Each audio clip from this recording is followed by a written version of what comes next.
Hey, how's it going, guys? How's it going? So right now, I want to be talking about how when you compare yourself to others, and this is a very well-known quote, that when you compare yourself to others, that comparison is the thief of joy.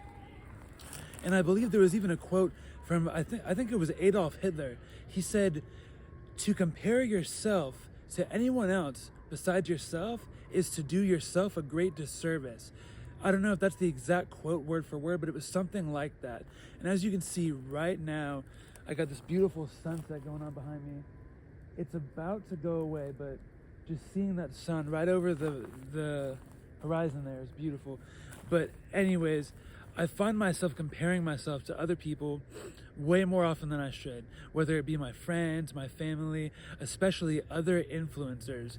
When it's other people who are online, other people making videos, and I compare the subscriber count, I compare the followers, I compare the video style, I compare their personality as portrayed in the videos, and I think to myself, they have such a following, they're so successful with this. What do they have that I don't? Where do I lack that they don't lack? But I found that I have to just accept that I am who I am. And God made me exactly who I am for a reason. And as it says in the word, we are all fearfully and wonderfully made in the image of God. And we are precious to Him. We are His prized possession. So in times of doubt, in times of worry, in times of comparison, just remember that you matter so much to God.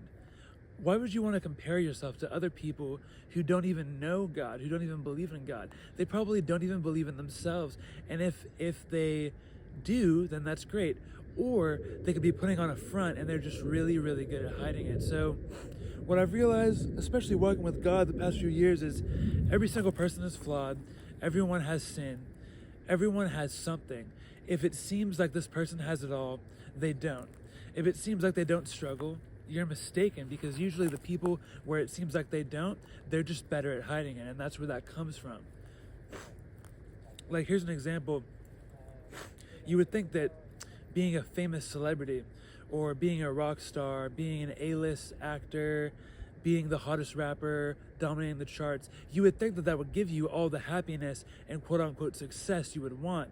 However, some of those people are so empty. They are even emptier than the average person because they've achieved their dreams, their goals, their aspirations.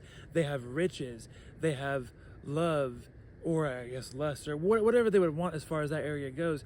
They have status, they are a somebody, they are well known, and they have all that, and they realize that it's never going to fill them up because they're still empty on the inside.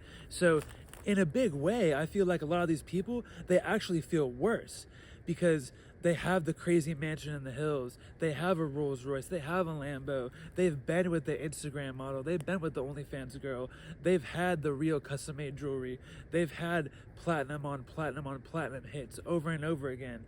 But they realize that all of that stuff, it just leads them to being more empty because they put it on a pedestal, and they think, oh, I thought this was the thing that was finally going to fill me up on the inside. I thought this was the thing that was finally going to fill that massive void inside of me.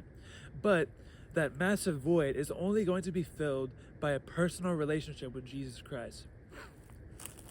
And I want to remind you that there's going to be times where you're not going to care.